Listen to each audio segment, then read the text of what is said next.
میرے پیارے بھائیوں، میری پیاری بہنوں، اللہ تعالیٰ نے قرآن مجید میں اپنی عبادت کے فوراً بعد کس چیز کا حکم دیا؟ ذرا غور کیجئے۔ فرمایا وَقَضَىٰ رَبُّكَ أَلَّا تَعْبُدُوا إِلَّا إِيَّاهُ وَبِالْوَالِدَيْنِ إِحْسَانًا۔ تیرے رب نے فیصلہ کر دیا ہے کہ تم اس کے سوا کسی کی عبادت نہ کرو اور ماں باپ کے ساتھ اچھا سلوک کرو۔ بنی اسرائیل 23۔ اللہ کی وحدانیت کے فوراً بعد والدین کا ذکر کیوں؟ اس لیے کہ جس ہستی نے تمہیں پیدا کیا، اس کے بعد جس نے تمہاری پرورش میں اپنی راتوں کی نیندیں قربان کی، وہ تمہاری ماں باپ ہے۔ بھائی ذرا سوچو، وہ ماں جس نے 9 مہینے تمہیں اپنے پیٹ میں اٹھائے رکھا، جس کی کمر جھکی، جس کا جسم کمزور ہوا، جس نے تکلیف پر تکلیف سہی، اور جب تم پیدا ہوئے تو اس کے چہرے پر ایک ہی مسکراہٹ تھی۔ اور وہ باپ جو صبح سویرے گھر سے نکلتا ہے، دھوپ میں جلتا ہے، محنت مزدوری کرتا ہے، ذلت اٹھاتا ہے، صرف اس لیے کہ اس کی اولاد کے منہ میں نوالا جائے، اس کے تن پر کپڑا ہو، اس کی تعلیم مکمل ہو۔ یہ وہ قربانیاں ہیں جن کا بدلہ میرے بھائیوں کوئی اولاد کبھی نہیں چکا سکتی۔ نبی کریم صلی اللہ علیہ وسلم سے ایک صحابی نے پوچھا، یا رسول اللہ، کیا اولاد اپنے والدین کا حق ادا کر سکتی ہے؟ آپ صلی اللہ علیہ وسلم نے فرمایا، ہاں، اگر وہ انہیں غلام کی حالت میں پائے اور خرید کر آزاد کر دے۔ مسلم۔ یعنی ایک لمحے کی غلامی سے آزادی بھی برابر نہیں ہو سکتی اس محبت کے جو ماں باپ نے برسوں دی۔ میرے دوستوں، آج کے دور کا سب سے بڑا المیہ کیا ہے؟ ہم نے محلوں جیسے گھر بنا لیے، مگر ان گھروں میں والدین کے لیے ایک کمرہ تک نہیں۔ ہم نے بیرون ملک کی نوکریاں پکڑ لی، مگر ماں باپ سے فون پر بات کرنے کا وقت نہیں۔ ہم نے اولڈ ہومز بنا لیے۔ سنو، اسلام میں اولڈ ہوم کا تصور نہیں۔ اسلام کہتا ہے فَلَا تَقُلْ لَهُمَا أُفٍّ وَلَا تَنْهَرْهُمَا وَقُلْ لَهُمَا قَوْلًا كَرِيمًا۔ ان کو اف تک نہ کہو اور نہ انہیں جھڑکو، اور ان سے نرم اور معزز بات کرو۔ بنی اسرائیل 23۔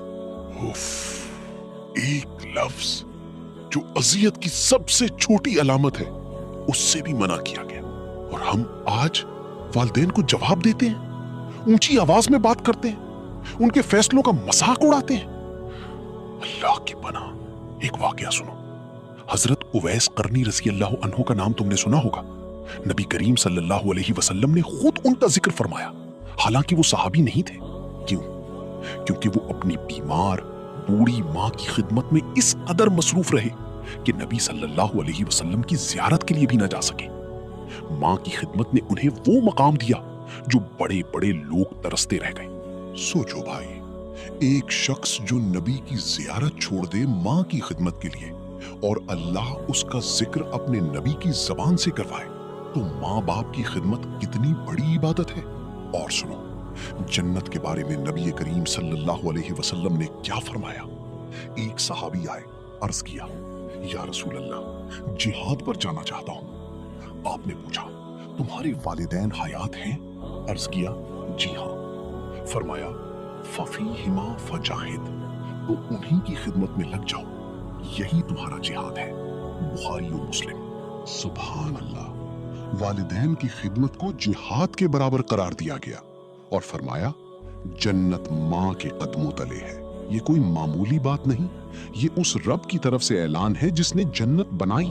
میرے بھائیوں، آج ہی ابھی اپنے موبائل فون کو اٹھاؤ، اگر تمہاری ماں زندہ ہے اسے کال کرو، اگر باپ زندہ ہے اس کے پاس بیٹھو، اس کے ہاتھ چومو، اور اگر اللہ نہ کرے وہ اس دنیا سے جا چکے ہیں تو ان کے لیے دعا کرو، صدقہ کرو، ان کے دوستوں سے حسن سلوک کرو۔